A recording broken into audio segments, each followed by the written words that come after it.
Hello friends, कैसे हो आप सब। Welcome back to super concept classes. तो आज हम लोग क्लास 11th का इंग्लिश का चैप्टर नंबर 1 पढ़ेंगे। तो देखिए, इंग्लिश का जो बुक है इसका नाम है हॉर्नबिल और इसी का चैप्टर नंबर 1 पढ़ेंगे और इसी से ऑब्जेक्टिव क्वेश्चंस को डिस्कस करेंगे। तो चैप्टर का नाम है the portrait of a lady.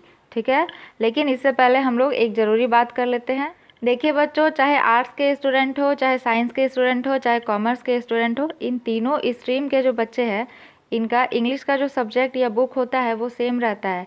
ठीक है ना। तो आज का जो क्लास है इसको इन तीनों स्ट्रीम के बच्चे देख सकते हैं, तो आप लोग इस क्लास को बिल्कुल भी मिस ना करें। तो चलिए आज का क्लास स्टार्ट करते हैं। तो हमारा जो चैप्टर है इसका नाम है the portrait of a lady. ठीक है, और इसके जो ऑथर है इनका नाम है खुशवंत सिंह। देखिए, पोर्ट्रेट का मतलब होता है चित्र और लेडी का मतलब औरत। ठीक है, तो इस कहानी में एक लेडी के चित्र को बहुत ही ब्यूटीफुली तरीके से दिखाया गया है, जो कि और कोई नहीं बल्कि ऑथर की दादी ही है। तो जो ऑथर है खुशवंत सिंह, उन्होंने इस चैप्टर में अपनी दादी के साथ अपने रिलेशन को बहुत ही ब्यूटीफुली तरीके से डिस्क्राइब किया है। तो यही आज हम पढ़ेंगे। तो ऑथर यानी कि जो लेखक है वो बताते हैं कि उनके घर के ड्राइंग रूम में उनके दादाजी की एक तस्वीर लगी हुई है। ठीक है, और इसमें वो इतने बुढ़े दिख रहे हैं कि लगता है ऐसा मानो कि उनके सिर्फ बहुत सारे ग्रैंड चिल्ड्रन ही हो सकते हैं, यानी कि बहुत सारे पोते पोतियाँ नाती नतनी ही हो सकते हैं। अब वो अपनी ग्रैंड मदर यानी कि अपनी दादी के बारे में बताना शुरू करते हैं। वो कहते हैं कि उनकी जो दादी थी वो एक ओल्ड लेडी थी, जैसे सबकी दादियाँ होती हैं, और उनके फेस पर बहुत सारे रिंकल्स यानी कि झुर्रियाँ थी। लोग कहते हैं कि जब उनकी दादी यंग थी तो वो दिखने में बहुत ही सुंदर हुआ करती थी, लेकिन लेखक को ऐसा नहीं लगता है, क्योंकि उन्होंने अपनी दादी को हमेशा ओल्ड ही देखा है। जैसे हम लोगों ने भी अपनी दादी को कभी यंग नहीं देखा ना, वैसे ही उन्होंने भी अपनी दादी को हमेशा ओल्ड ही देखा है।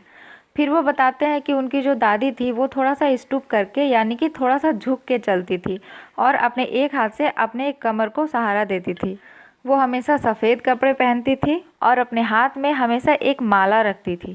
सब कुछ ना कुछ प्रार्थना या फिर भगवान का नाम लेती रहती थी या फिर कुछ भजन वजन करते रहती थी। आगे लेखक बताते हैं कि उनका जो बचपन है वो उनकी दादी के ही साथ गांव में बीता है, क्योंकि उनके जो पेरेंट्स थे, उनके जो माँ पापा थे, वो शहर में रहते थे और वो अपनी दादी के साथ गांव में रहते थे। फिर वो बताते हैं कि उनकी दादी ही उनको सुबह स्कूल के लिए रेडी करती थी, उनको खाना खिलाती थी और उस टाइम भी वो अपने मन में कुछ ना कुछ प्रेयर्स प्रार्थना करती रहती थी या फिर कुछ ना कुछ भजन गाती रहती थी। और वो ये सोचकर भजन गाती थी कि उनके जो ग्रैंडसन है यानी कि जो लेखक है उनको ये भजन याद हो जाए। लेकिन लेखक को इन सब चीज़ों में ज़रा भी इंटरेस्ट नहीं था। वो दादी के प्रेयर्स को सिर्फ इसलिए सुनते थे क्योंकि उनको दादी की वॉइस जो है वो अच्छी लगती थी। जब दादी ऑथर को स्कूल छोड़ने के लिए जाती थी तो वहीं पे साथ में एक मंदिर पड़ता था, और फिर ऑथर को स्कूल छोड़ने के बाद वो मंदिर में जाकर प्रार्थना भजन ये सब करती थी। और फिर जब स्कूल की छुट्टी हो जाती थी तो वो लेखक को अपने साथ घर लेकर आती थी। घर आते वक्त रास्ते में जो डॉग्स होते थे उनको दादी बासी रोटियां भी खिलाती थी। और इसी तरह ऑथर का जो बचपन था वो उनकी दादी के साथ गांव में बीता। ठीक है, अब यहाँ पे क्या होता है कि जो लेखक है उनके लाइफ में एक टर्निंग पॉइंट आता है। लेखक के जो पेरेंट्स थे वो शहर में अच्छे से सेटल हो चुके थे, तो उन्होंने लेखक और उनकी दादी को शहर बुला लिया। अब यहाँ पे होता ये है कि शहर आने के बाद लेखक और उनकी दादी के जो बीच का जो एक अटैचमेंट था वो धीरे धीरे कम होने लगता है। ऑथर पहले गांव के स्कूल में पढ़ते थे, लेकिन अब वो जो है इंग्लिश स्कूल जाने लगे, और अब जो है उनकी जो दादी है वो उनको स्कूल छोड़ने या स्कूल से लाने नहीं जाया करती थी, क्योंकि उनको लेने के लिए स्कूल बस आती थी। लेखक जो है वो इंग्लिश स्कूल जाने लगे थे, इसलिए अब जो उनकी दादी है वो अब उनको पढ़ने में भी हेल्प नहीं कर पाती थी। और जब लेखक अपनी दादी को बताते थे कि आज मैंने स्कूल में ये सीखा ये सीखा ये सीखा, तो उनकी दादी को कुछ भी जो है वो समझ में नहीं आता था। और जब लेखक ने उनकी दादी को ये बताया कि उनके स्कूल में डांस गाना भी सिखाया जाता है, तो ये सुनकर उनकी दादी को बहुत गुस्सा आया। उनको लगा कि ये कैसा स्कूल है जहाँ पे बच्चों को भगवान के बारे में कुछ भी नहीं बताया जाता है, और डांस गाना भी क्या स्कूल में सिखाने वाली चीज़ है, ऐसा उनकी दादी को लगता था। अब जब लेखक धीरे धीरे और बड़े हुए तो वो यूनिवर्सिटी में पढ़ने लगे। अब यहाँ पे क्या हुआ कि उनका और उनकी दादी का जो कनेक्शन था वो धीरे धीरे और कम होने लगा, पहले वो और उनकी जो दादी है वो एक ही रूम शेयर करते थे, लेकिन जब वो यूनिवर्सिटी जाने लगे तो उनको एक सेपरेट रूम दे दिया गया रहने के लिए। इस पर उनकी जो दादी है उन्होंने कोई भी रिएक्ट नहीं किया, वो ज़्यादातर चुप ही रहने लगी थी। अपना टाइम स्पेंड करने के लिए दादी शाम के टाइम में अपने आंगन में बैठकर पंछियों को ब्रेड क्रम्स यानी कि ब्रेड के छोटे छोटे टुकड़े खिलाती थी और इससे उन्हें बहुत खुशी मिलती थी। कभी कोई पंछी आकर उनके पैर पे बैठ जाता था तो कभी कोई पंछी उनके कंधे पे बैठ जाता था। और ये जो पंछियों को जो ब्रेड क्रम्स यानी कि ब्रेड के छोटे छोटे टुकड़े जो खिलाने का टाइम था, वो दादी के लिए सबसे हैप्पीनेस, सबसे खुशी वाला टाइम होता था। अब यहाँ पे क्या हुआ कि जो ऑथर थे उन्होंने डिसाइड किया कि वो अपनी पढ़ाई विदेश जाकर पूरी करेंगे, लेकिन उन्हें कहीं ना कहीं ये डर भी था कि जब वो विदेश से वापस लौटेंगे तो वो अपनी दादी को देख पाएंगे या नहीं, क्योंकि उनकी जो दादी है वो बहुत ही ओल्ड हो चुकी थी, बहुत ही बूढ़ी हो चुकी थी। जब लेखक की दादी फैमिली के साथ लेखक को स्टेशन पे छोड़ने गई विदेश जाने के लिए, तो उन्होंने अपना कोई भी इमोशनल फीलिंग को शो नहीं किया। उन्होंने लेखक के माथे पे किस किया, उनको हग किया और बहुत ही अच्छे से उनको गुड बाय किया। अब 5 साल बीत जाते हैं और आफ्टर 5 ईयर्स जब लेखक वापस आते हैं घर अपनी पढ़ाई पूरी करके, तो उनको लेने उनके पेरेंट्स के साथ उनकी दादी भी जाती है। और जब वो अपनी दादी को देखते हैं तो वो बताते हैं कि मानो ऐसा लगता है जैसे 5 साल पहले उन्होंने अपनी दादी को जैसे देखा था वो अभी भी बिल्कुल वैसी ही है। उनकी जो उम्र है वो बिल्कुल भी नहीं बढ़ी है। अब क्या हुआ कि उस दिन शाम को लेखक की जो दादी है उनका नेचर एकदम से चेंज हो गया। वैसे तो वो हमेशा प्रे किया करती थी, प्रार्थना किया करती थी, लेकिन उस दिन उन्होंने क्या किया कि उन्होंने आसपास से सभी लेडीज़ को इकट्ठा किया, ढेर सारी औरतों को इकट्ठा किया और ज़ोर ज़ोर से एक ढोल लेकर बजाना शुरू कर दी, जो वहाँ के जो सोल्जर्स थे उनको स्वागत करने के लिए। वो इस तरह से ज़ोर ज़ोर से ढोल बजाकर सिर्फ अपने आप को थका रही थी। सबने उन्हें बहुत रोकने की कोशिश की, लेकिन उन्होंने किसी की भी नहीं सुनी। और इससे क्या हुआ कि उसके दूसरे दिन ही वो बीमार पड़ गई। अब दादी को कहीं ना कहीं ऐसा लगा कि अब जो उनका अंतिम समय है वो आ चुका है और बाकी का जो मेरे पास जितना भी बचा हुआ टाइम है उसको मुझे प्रार्थना करते हुए या फिर भगवान का नाम लेते हुए, भजन करते हुए बिताना है। और फिर उसी दिन लेखक की जो ग्रैंड मदर है, उनकी जो दादी है, वो एक्सपायर हो जाती हैं। इसके बाद जो है उनका पूरा घर जो है वो एकदम शांत हो जाता है। दादी के बॉडी को वहीं पे आंगन में यानी कि बरामदा में रखा जाता है और सारे लोग दादी के अंतिम संस्कार की तैयारी में लग जाते हैं।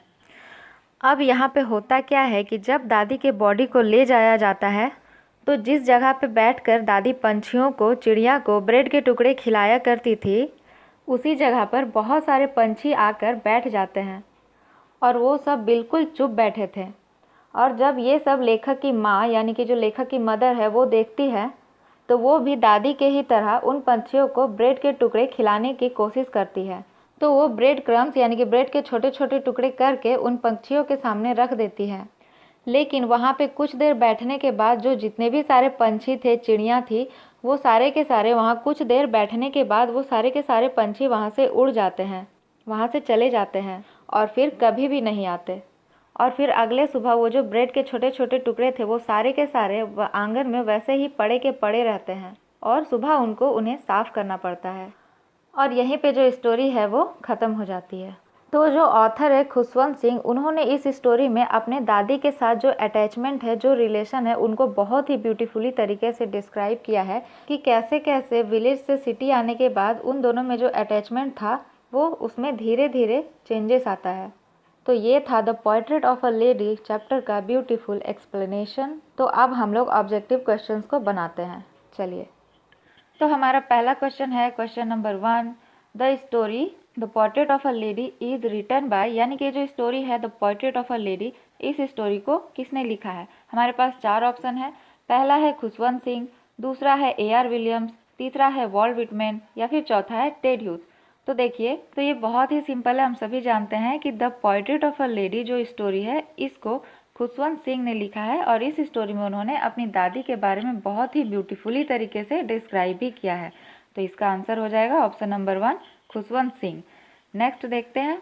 नेक्स्ट क्वेश्चन है question number 2, why did the grandmother keep one hand on her waist. ठीक है, जो ग्रैंड मदर यानी कि जो दादी थी वो अपना एक हाथ अपने कमर पे क्यों रखा करती थी। तो पहला है टू बैलेंस हर स्टूप, दूसरा है टू सिट, तीसरा है टू डांस या फिर चौथा है टू स्लीप। तो देखिए जो दादी थी वो अपना हाथ कमर पे इसलिए रखा करती थी क्योंकि वो जो है थोड़ा स्टूप करके यानी कि थोड़ा झुक के चलती थी, तो उसी चीज़ को सहारा देने के लिए जो है दादी अपना एक हाथ कमर पे रखा करती थी। तो इसका सही आंसर हो जाएगा टू बैलेंस हर स्टूप, यानी कि ऑप्शन नंबर 1।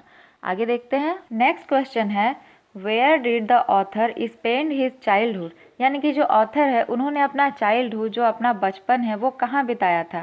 पहला है in the town with his mother, दूसरा है in the town with his parents, तीसरा है in the village with his father या फिर चौथा है in the village with the grand mother. तो हमने पढ़ा कि जो ऑथर है उन्होंने जो अपना बचपन है वो अपनी दादी के साथ कहाँ बिताया था, गांव में बिताया था।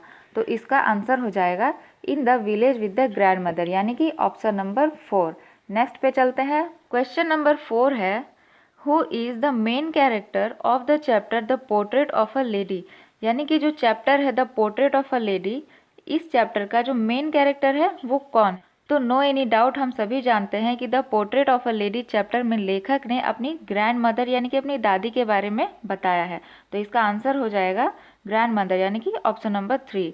नेक्स्ट देखते हैं। नेक्स्ट क्वेश्चन है question number 5 the grandmother accompanied her family to see off and receive, यानी कि जो ग्रैंड मदर थी वो अपने फैमिली के साथ किसको छोड़ने के लिए और फिर लाने के लिए गई थी। तो वो जो है अपने ग्रैंड सर यानी कि पोते को यानी कि खुशवंत सिंह को स्टेशन छोड़ने के लिए गई थी और फिर स्टेशन से लाने के लिए गई थी जब वो विदेश गए थे पढ़ाई करने के लिए और फिर विदेश से रिटर्न आए थे पढ़ाई करके। ठीक है, तो इसका आंसर हो जाएगा ऑप्शन नंबर 1 ग्रैंडसन।